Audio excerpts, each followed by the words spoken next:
The Trump administration couldn't indict a ham sandwich. Literally.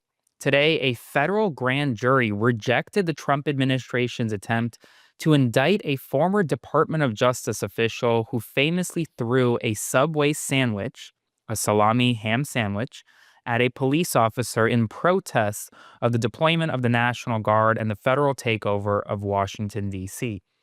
This story is not getting enough coverage. So, if you recall, this man, who was actually a DOJ employee recently fired by Attorney General Pam Bondi, he was protesting Donald Trump's deployment of the military on the streets of Washington, D.C., took his Subway sandwich and threw it at a law enforcement officer. Then, the Trump administration sent over a dozen law enforcement officers in the middle of the night to raid his home, literally take him out of his home, arrest him, and then they tried to indict him on a felony charge of assaulting a law enforcement, literally trying to imprison this man for several years for throwing a sandwich at a law enforcement officer. Now, no one is condoning attacking law enforcement. No one is condoning throwing anything at law enforcement, but throwing a sandwich is not felony. It's a misdemeanor.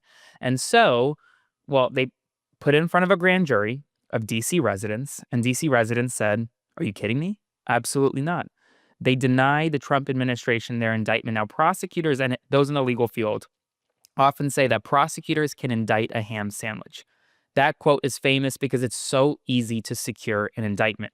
If a prosecutor wants to secure an indictment against someone, they can do so as long as they're able to show some sort of evidence. The standard is just probable cause that a crime is committed. It's not a high standard by any means. And the defendant is not appearing in front of the grand jury. He can't counter any arguments by the prosecutor. So they tried to indict him on a felony charge, and DC residents said, "Screw you. Absolutely not. We're not going to let that happen." And now they literally couldn't indict a man who threw a ham sandwich. Before I continue, please consider subscribing to support my work. This work is fueled by you. So please consider subscribing or sending a one-time donation via Venmo to Aaron-Parnas. I do want to cover some more of the horrific news coming out of Minneapolis, Minnesota this morning, where there was that mass shooting at the school, the Catholic school in Minneapolis. So here's the latest that we know right now. 2 children were killed, an 8-year-old and a 10-year-old. 17 people were injured, 14 children, 3 adults. Now, all 17, according to the police chief, are actually expected to survive. So that is some good news. Still, they're going to be experiencing the trauma of this for many years to come, and their injuries are in varying degrees. So while they will survive, many have long roads to recover. This shooter used a rifle, a shotgun, and a pistol, all of which were lawfully purchased, and authorities do believe he acted alone. The shooter's identity is a 23-year-old. His name is Robin Westman. He grew up in Richfield, Minnesota, and his mother worked at the Catholic school that he attacked. Minneapolis Mayor Jacob Frey condemned attempts to exploit the school shooting to target the trans community or others, urging unity and compassion, saying, quote, "Kids died today. This needs to be about them. We should be operating out of a place of love for our kids, not hate for anyone." I do want to take a minute, and I want to say trigger warning. There's a heartbreaking video of CNN reporters interviewing a 5th grader after the school shooting. His words should be played everywhere, and I encourage everyone to watch it if you can. If you can't, skip. What happened with him? Is he okay? Yeah, I think he's gonna be okay.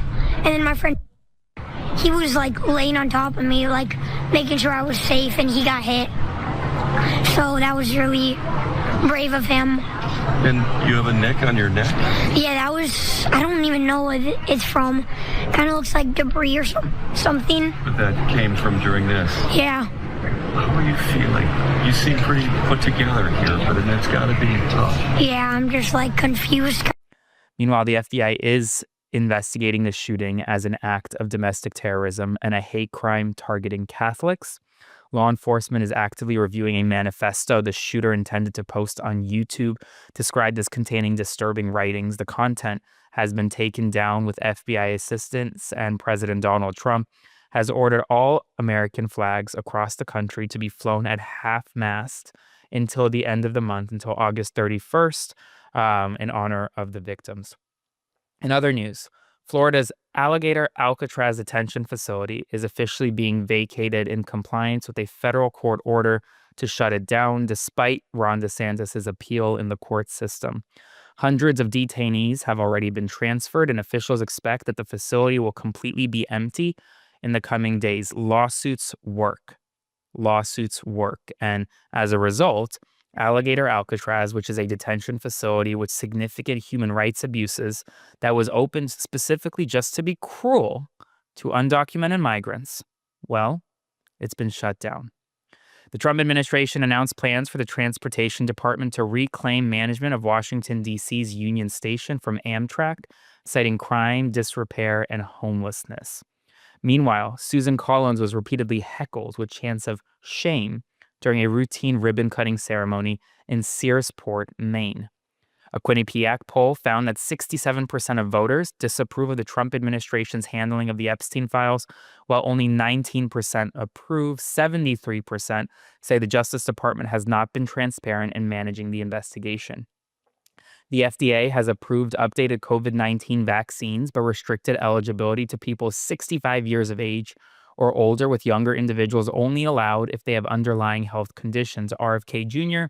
has announced that many Biden-era measures are now rescinded, children's vaccine access is narrowed, and funding has been cut.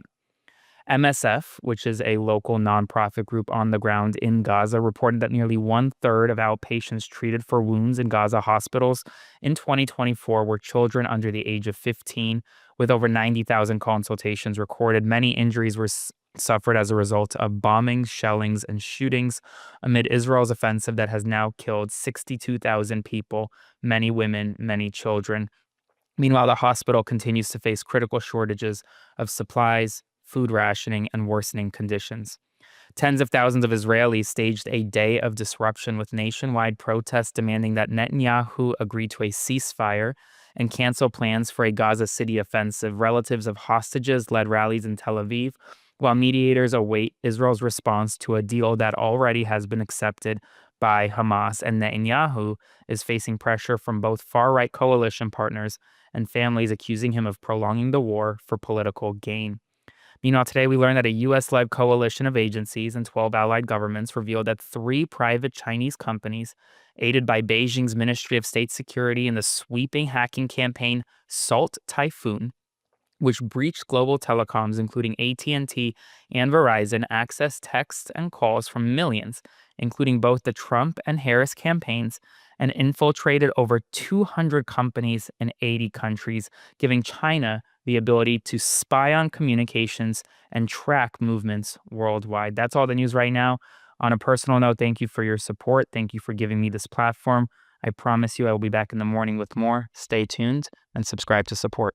Hey folks, Aaron Parnas here. Thank you so much for watching The Parnas Perspective. Please consider subscribing to support our work as we grow this independent news media entity into something that rivals mainstream every single day. Thanks so much, and I'll see you soon.